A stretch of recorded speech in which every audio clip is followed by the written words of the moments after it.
Everything is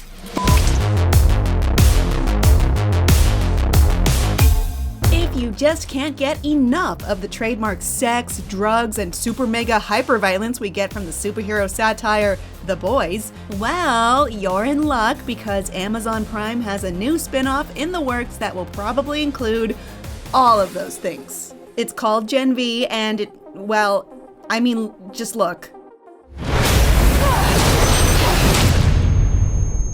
It's based on Volume 4 of The Boys' original comic run by Garth Ennis and Darick Robertson. And if you look over that book, you can tell right away that this spinoff is going to be The Boys' own f***ed up take on the X-Men. Well, more f***ed up, I guess.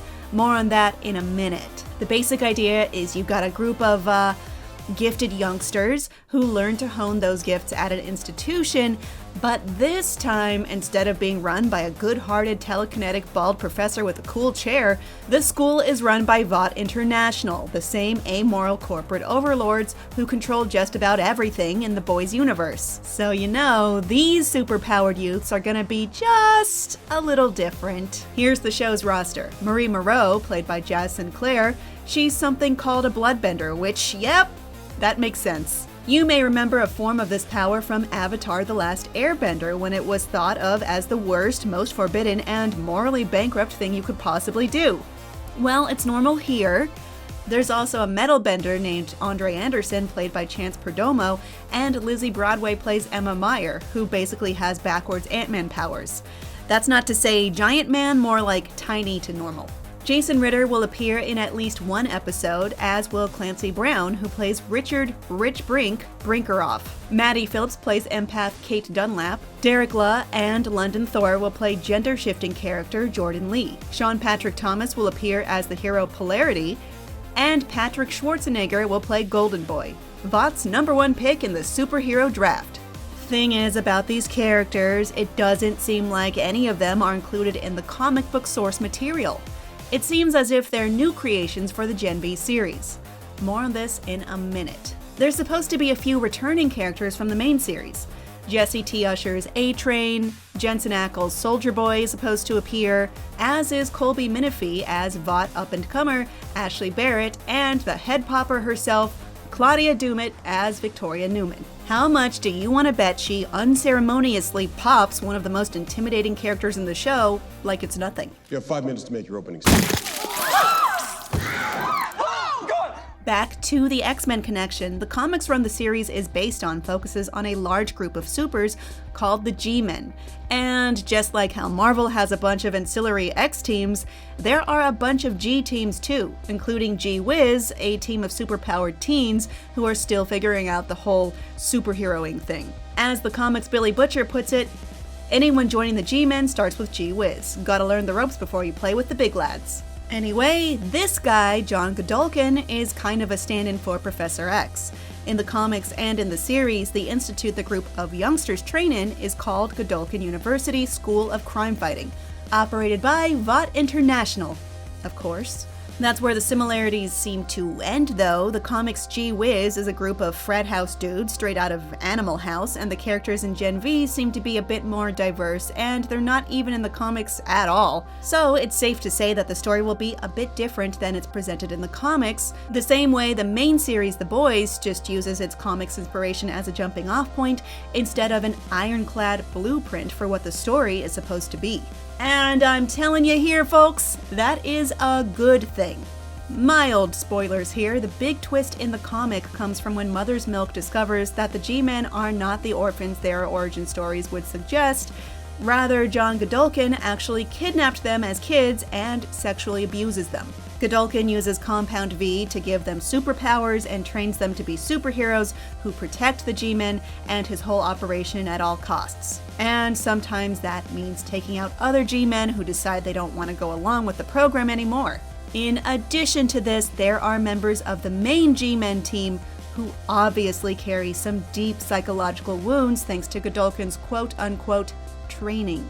So it's basically like X-Men if every member were trafficked by Professor X, who abuses them and trains them to kill any other member who tries to leave. So like I mentioned earlier, it's the boys' own extremely f***ed up version of the X-Men. It really puts into focus how important it is that Charles Xavier is essentially a good-intentioned leader and teacher. We're all familiar with how the main series for the boys takes an already pretty violent and f***ed up comic and updates some of the concepts for today's audiences, and the result is a pretty spot-on satire of modern-day politics and major issues. And if that wasn't immediately obvious before, just ask yourself why a guy like Homelander flies around wrapped in the American flag. And ultimately, that could be true for Gen V. Taking the themes and major beats from that arc in the boys comic and updating for audiences now, because it's not as if the trafficking and abuse of children isn't part of our national conversation. It is, so just as the main boys series has a lot to say about politics and racism in America, Gen V may well deal with more issues that you might not find in a typical piece of superhero fiction. Of course, there's always the chance that Gen V will veer completely away from the comic source material. But just based on the fact that they named the school where the kids train after the guy that's outed as a pedophile in the comic makes us think a lot of that DNA is gonna make its way in. Gonna call it right now that these characters will uncover the truth about John Godolkin, which will likely impact the way that they view the things they learn at the college named after him. Look, let's be honest. If you haven't read the original comics run for the boys, this arc in particular is a tough read. It's very much a product of its time, the OOs, and the boys itself was always a vehicle to explore a darker, more violent, and psychologically messed up, deeply capitalistic world of superheroes via a surrogate Justice League. Now, through Gen V, we seem to be getting an alternate take on X-Men lore that absolutely desecrates its roots. To prove a point, hopefully, it could also explore darker subject matter that Marvel's X-Men would never, ever be able to get into, at least not in the way the boys can, anyway. Yes, the dark themes in this particular arc of the story are especially dark, but it doesn't mean it's not worth talking about. A good example of how The Boys has already adapted a major arc for modern audiences is the Stormfront storyline from The Boys Season 2. It's a very thinly veiled critique of latent white supremacy in America, and by pairing the character Stormfront with Homelander, the entire storyline becomes a scathing criticism of Homelander and the country he says he embodies. In the Prime show, even Homelander thinks Stormfront's out of her mind when she finally fully explains her extremely racist views to him. In the comics, it goes down differently, with Stormfront 1 being a man, 2 being explicitly known as a Nazi the whole time, 3 being Homelander's actual genetic father, not Soldier Boy like in the show, and 4 getting beat the hell up by different characters representing the Allied forces of World War II. Of course, the series isn't even out yet, and this is all speculation on what might be in it when it does come out.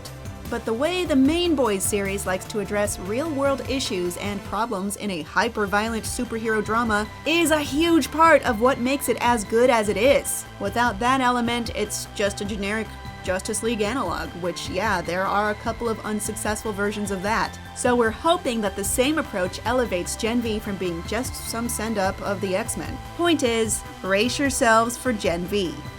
Part of the reason The Boys is as good as it is lies in the show's ability to comment on American culture. It'll be interesting to see if Gen V can do the same thing. Hey, thanks for watching, and for more of those lovable scamps known as The Boys, here's the story so far leading up to Season 3, and don't forget to follow and subscribe to IGN wherever you like to watch.